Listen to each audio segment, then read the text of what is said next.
Oyango jiko matiyo kod teko chieng' okang' ma bende ogeno ni biro konyo e kedo kod tong'o yiende ma iloso godo maka. Wanjan na kaka jal makamano noloso. Odiochieng' kodiochieng', piny karu to ru gi mage. Ka oganda mopogore opogore dhi nyime gi tijegi.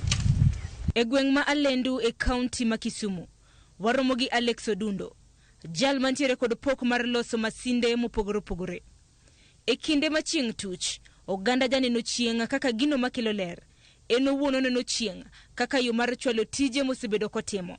Mano mar loso jiko manyasani matiyo kod teko chieng'. Kopogore gi mano, Odundo lero masinde mamoko ma onyalo thedho. Nachako chuogo mashin mar tuoro. Koro mana achiel kuom mashinde maloso, tanyalo loso mashinde madino oduma, anyalo loso mashinde mag pi machalo ka solar water pump, anyalo loso mashinde matiyo kata gi yamo ka golo stima kata ka go pi, anyalo loso mashinde mag mang'ado chiemb dhok, anyalo loso nitie gik mang'eny. Odundo wacho ni osebedo kotimo nonro mathoth. Gisani oyango jiko matiyo kod teko chieng'. Jiko ni achako loso 2015. Achako lose kane mokwongo ne nan ga gi biashacha ni e chiro moro mar Kibuye ma Kisumu kae.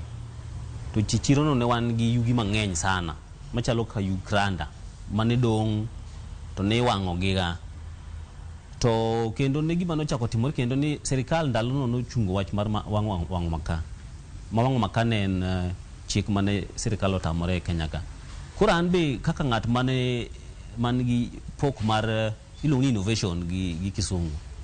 Nachako paro nita ang'o kendo manyalo timo mondo kony jowa kok gitiyo gi maka kata kok ging'ado yien. To naparo ni wanyalo loko yugi mane magranda ni yugranda ne wuok kanyo mang'eny kabisa. Koro naparo ni wanyalo loko yugranda gi mondo bed yien ma ji nyalo tiyogo mondo kik wang'ad yien kwa go maka kendo kik wang'ad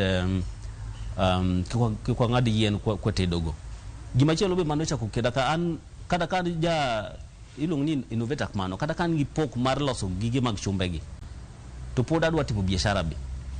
To neno ni yien en gima duong' e ngimawa mana kaka ong'eyo ni chiemo en gima ochuno, kaka ot gima ochuno, law be gima ochuno. To naparo ni yien be koro nyaka bed gima ochuno nikech ka chiemo ochuno yien be nyaka chun.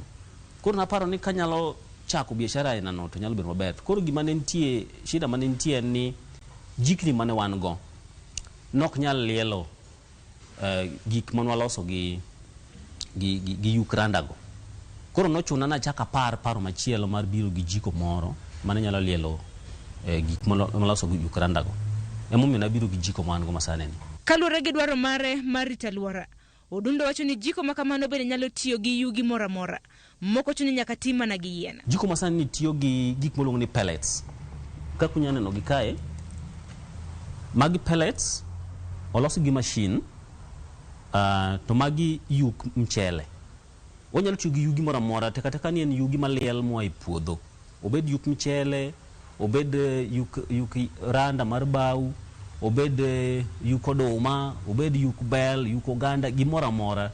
Watemo manyo gik monyalo tiyogo mondo wagol yien oko, kik watong' yien gi sane be you about rito piny, iluongo ni rito alwora mar pinywa.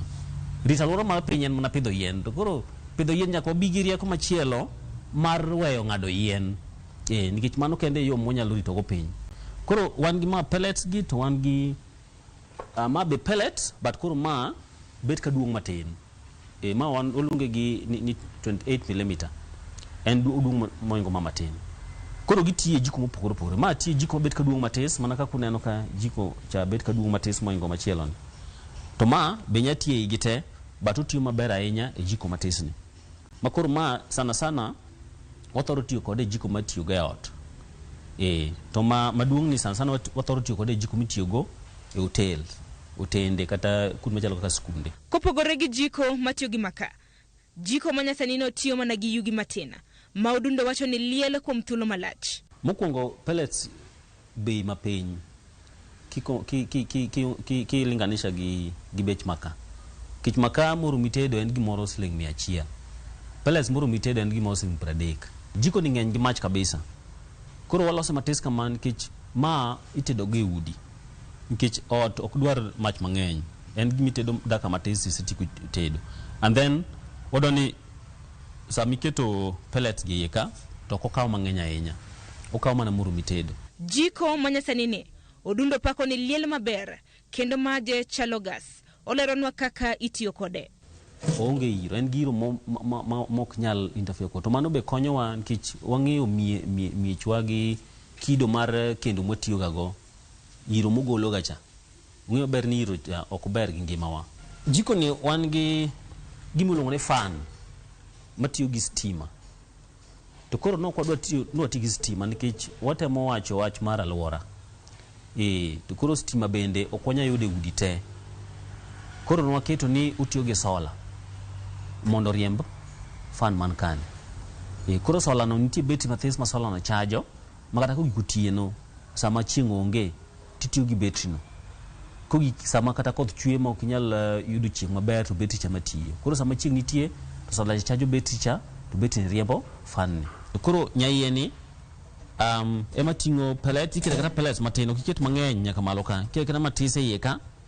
To wan gi kaka imoke, inyalo moke kalatas, ba samoro nikech kalatas nyalo tagi, samoro kako liel mondo omak pellet ni kaw muda.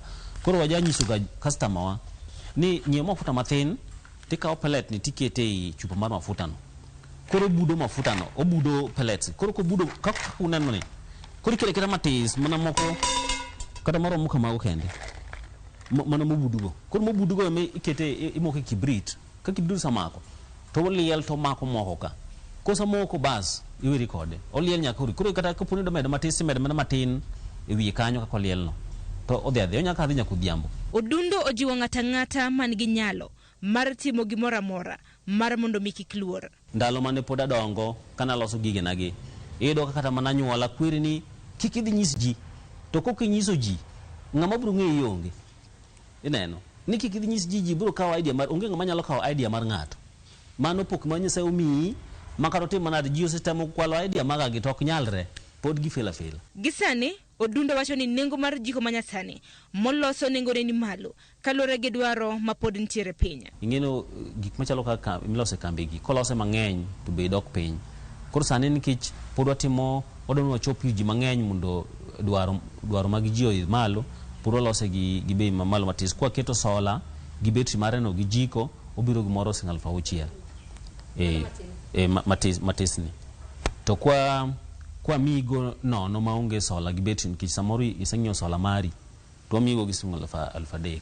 Nyakorom gajong mana kaka yor kedo gi alwora. Ineno kanyo kamawa mabende Alex nomoko. Ineno ka bebni e yo makare. Sufuria pod ler manyiso ni mach makamano onge kod sut. Kopogore gi mach mitede kendo kanyakla kod mago ma samoro nyalo ted e yor stove. Negi dhi los gimoro kaka kamata mar jiko. Iniwuona ikedo kod lokruok mar kor lwasi e yo machalo nade.